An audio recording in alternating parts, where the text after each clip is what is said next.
Yeah? Yeah. Okay, my number 2 is FIFA 14 on the Xbox One. I got it free because it's a day one edition, and so if you've got a day one edition, you've got FIFA 14 free. I'll be very brief. I've spoken about FIFA 14 plenty as a view. This is the best version of it as far as I'm concerned. First thing that happens is that you start installing it, and that's one thing that's cool about the Xbox One, holding that QR code. Beep. You've just redeemed FIFA 14, it instantly starts downloading. After it's downloaded 20% of it, you can jump straight in and start playing it. It's only basically a demo, so there's preset teams, and you can only do an exhibition. But it's nice that you can do that. It looks really nice. It doesn't look quite the next-gen jump that you might expect, but it does look a hell of a lot better. Just the textures of hair and like shirts and stuff looks amazing. In slow-mo, the slow-mo replays are so silky smooth. I mean, they look so much better than they have done on other formats. It just looks absolutely incredible. Especially when there's the camera in the corner of the goal, that just looks like television sometimes. Does it? The animations are a lot better. The crowds are all in 3D now, so it doesn't just look like jumping, weird cardboard squares. Yeah.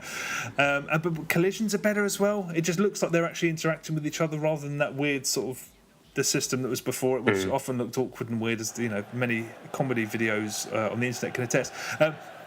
But yeah, so it looks nicer. It's a little bit faster, although not quite as, just navigating through the menus. There's still the old EA spinning wheel thing, which I could do with seeing a bit less of.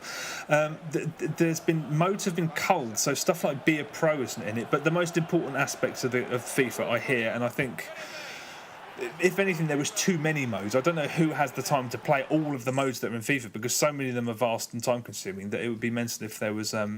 If you one person hasn't got that much time, but the game, the reason I'm finding it so easy to say goodbye to Pro Evo is because the game, the on the pitch stuff has been basically fixed. Right. Headers have been fixed, so headers off corners, it wasn't uncommon. I mean, if you read the Eurogamer review, he goes into Tom Bramwell goes into very, very great detail about all of the things that happen, but it's. Without realising it, reading some of the stuff, I was like, God, the amount of times you've got a header and your defenders just stand there and a tiny little half-pint player just nuts it in the corner. You're like, what? That does my head in. Exactly, I can't do it. Yeah, they've stopped that from happening. Also, your defenders are far sharper because lob through balls are still way too overpowered. They reach their target way too frequently. And playing online, I've played loads online this week, you still get people and that's all they do, just tap it online. But to sort of tap it with a lob through ball, but your defenders actually do something about it, and it's far less easy to get caught with your pants down. So they fixed that. It's still annoying when somebody scores a goal after just like long hoofing it from the back, and the striker receives it and he's one-on-one with the keeps. It's still annoying, but it happens so much less that it's actually it doesn't bother me at all. I basically think it's the best version of this game, and one of the best FIFAs I've played in a long time. I played 14 games online. It's silky smooth. It looks great. The only problem with online is that I played 14 games, 1 against Brazil, 1 against Chelsea, and 12 against Real Madrid. So if you get bored of playing against Real Madrid, that's going to be a problem. Ultimate Team's still a genius mode. Absolutely incredible. There's Ultimate Team Legends. So there's, in addition to the normal players, week by week they have different legends. And so is that an Xbox exclusive? It's Xbox, X360 and Xbox One. But Ultimate Team is still a work of absolute genius. And the most important thing of all of this is that FIFA 14 was my first port of call. When I had a couple of friends come around to see, I had to show off the console. FIFA 14 was the console, was the game I picked, because the Kinect implementation during single player is amazing, and it never got boring. And I don't think it will ever get boring, because Kinect, this highlights how good Kinect was. I mean, I used voice controls occasionally on the I think FIFA 13 was the first year they did it, and it worked okay. It was like everything with Kinect. Occasionally it worked quite well, occasionally it just didn't work. So you'd say like substitution 1, and all these boxy menus would come up. Here what happens is you say substitution, and I've tried so many times, substitution picks it up, a little rolling ticker tape will come up with mugshots of each player. Dzeko, you used to say the Dzeko, and then it throbs with this really satisfying blue light. And then the substitutes would come on. You'd be like, what's his name? Aguero.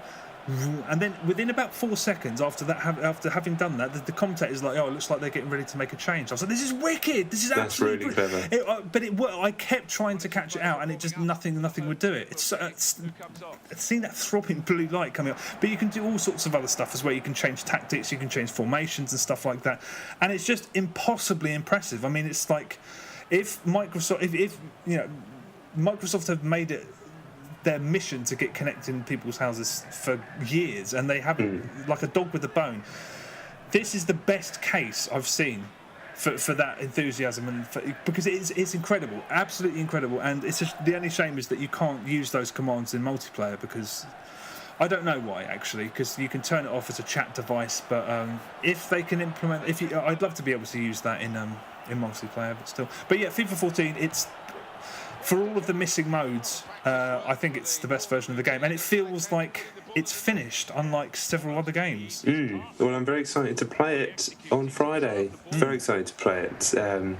Yeah, I've been watching a few videos and whatnot, but it's hard to tell how nice it looks through a YouTube video. You can't really see the kind of sharpness, but you can tell. I could tell the animation was a lot better and things. It's mainly, I mean, aside from the slow motion replays, I think it's just when you're tapping it around players and when you're shielding the ball, you can notice that the animations are a lot more elaborate and a lot more things happen.